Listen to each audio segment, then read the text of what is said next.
Eu vou fazer uma cirurgia chamada cirurgia ortognática e vou falar um pouco com vocês sobre isso. Se você já fez cirurgia ortognática ou vai fazer, ou desconfia que o seu caso seja cirúrgico, fica comigo pra gente bater um papo e trocar figurinha. Eu tô um pouco inchadinha porque hoje foi um dia de manutenção, porque para fazer cirurgia ortognática a gente precisa usar aparelho ortodôntico que esse processo se chama descompensação. Então, eu tô assim hoje, toda vez que eu vou fazer minha manutenção, eu fico assim meio inchada, dolorida, porque, né? E também eu fico cansada porque aonde eu faço a minha manutenção é numa outra cidade. Então, o meu tratamento pré-cirúrgico é numa outra cidade. Uma das coisas que eu mais escuto depois que eu comecei a fazer esse tratamento é que eu ouço das pessoas que eu não preciso fazer cirurgia, porque assim, tipo, eu entendo por que as pessoas falam isso, porque o meu caso, em comparação a outras pessoas que é mais comum na ortognática, é que o meu caso não é tão severo em questão de discrepância óssea quanto o meu.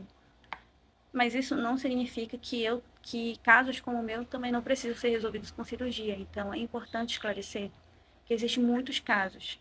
Só que como as pessoas que já viram e até sofrem, que precisam da cirurgia ortognática, a maioria delas tem discrepâncias ósseas assim, muito severas. Então é por isso que isso gera uma discussão, uma curiosidade com relação ao meu caso. Para quem não sabe o que é cirurgia ortognática, eu vou começar explicando pelos três padrões clássicos faciais. Existe o padrão facial classe 1, classe 2 e classe 3. O classe 1 é o que a maioria das pessoas tem, e é aquele padrão que os dentes se encaixam perfeitamente, sabe? De cima para baixo, se encaixam perfeitamente e causam um aspecto mais harmonioso do rosto naturalmente. Quando as pessoas têm problema, são classe 1 e têm problemas de dentes tortos, elas resolvem isso usando um aparelho convencional numa clínica normal. Já no classe 2 é quando a maxila, que é esse osso que é muito projetado para frente, a maioria das pessoas que tem classe 2 tem seu riso gengival muito expressivo.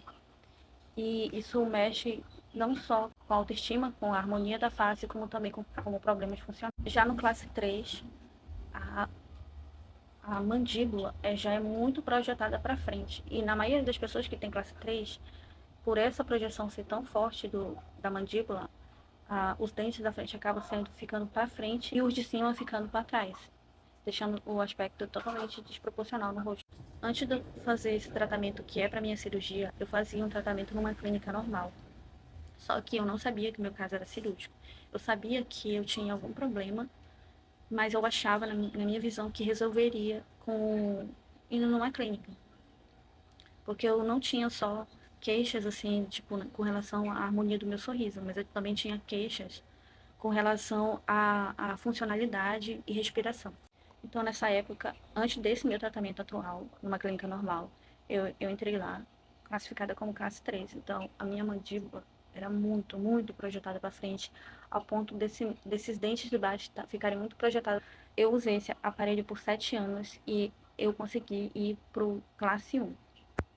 Só que mesmo meus dentes, né, indo para o classe 1, eu não tinha um resultado satisfatório na questão da exposição dos meus dentes no sorriso. Então, quando eu tô séria, graças a Deus, é ameno, né? Menos problemático, assim, tipo, graças a Deus dá uma harmonia. O problema tá quando eu sorrio, olha, gente, esse é meu sorriso. Como esse aqui era bem para trás, por conta da projeção da minha mandíbula, aí o que acontece? Quando ela organizou os dentes, mas tipo, se não resolveu o problema dos ossos, então eu fiquei com as duas partes para trás, tanto a mandíbula quanto a maxila. Então eu na ortodontia isso é chamado birretrusão, sabe? Bom, esse é o nome que eles me deram, eu não entendo, mas esse é o nome que eles.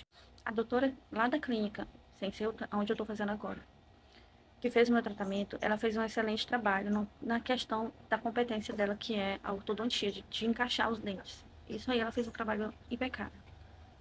O erro dela foi que ela não me deu a opção, eu não sabia o que era cirurgia ortognática.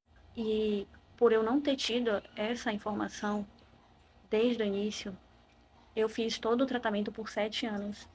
Não resolveu o problema, né, completo e também não resolveu o problema funcional, entendeu? Porque eu tenho problema funcional por conta que essa minha maxila, ela é curta e isso abala a minha respiração, tem problema respiratório por conta disso. depois de 7 anos fazendo tratamento com ela, que eu via que não tinha o resultado que eu esperava, né? Tanto visualmente falando, quanto funcionalmente falando também. E aí eu tive uma conversa com ela e foi no final do tratamento que ela me falou que o meu caso sempre foi cirúrgico. Eu fiquei assim muito em choque e eu disse que eu queria encerrar imediatamente o tratamento, porque eu ia atrás do tratamento que resolvesse, ou pelo menos amenizasse o meu problema, né? Depois que eu encerrei meu tratamento, eu iniciei a minha saga atrás do tratamento ou do tratamento cirúrgico. E eu tinha visto na internet que tinha pro SUS, que o SUS oferecia, porque, tipo assim, gente, não tem, é muito caro essa cirurgia no particular, muito caro. E aí eu fui pesquisar se tinha no SUS e encontrei várias informações, vários guias. Eu tinha visto até um passo a passo que era: você vai no posto de saúde, fala com o dentista de lá e pede um encaminhamento para um hospital universitário, que em alguns estados os hospitais universitários oferecem esse tratamento. Foi o que eu fiz. Fiz tudo isso, a médica do posto me encaminhou para o hospital universitário. Eu consegui uma consulta, mas só que estava em manutenção a área de odontologia, né? E aí eu consegui essa consulta com ela, que foi marcada para 8 meses, que era o tempo que terminava, gente. Tudo isso falta de informação, né? Quando eu me consultei com ela falou que eles não faziam o tratamento todo, mas era lá que realizava a cirurgia. Aí eu fiquei confusa. Ó, antes, eu já ia esquecendo, eu moro em Belém do Pará. Aí ela me encaminhou para um lugar chamado Instituto Kikuchi, né? Que fica em Castanhal. A Castanhal, eu moro em Belém, Castanhal, uma outra cidade. Aí eu liguei para lá. Lá não é SUS. Lá é um instituto de especialização, tipo, para pessoas que já são profissionais da área de odontologia, se especializam lá em odontologia avançada, essas coisas. As pessoas ganham cirurgia de graça, mas é assim: faz exame, e aí, se for aprovado, se nos exames constatar que a pessoa precisa de cirurgia, aí a pessoa faz. Então foi isso que eu fiz. Eu fiz uma série de exames e o meu caso realmente era cirúrgico, e aí começa a minha nova jornada, que eu vou falar para vocês na parte 2, caso esse vídeo, né, interesse pessoas. Um beijo.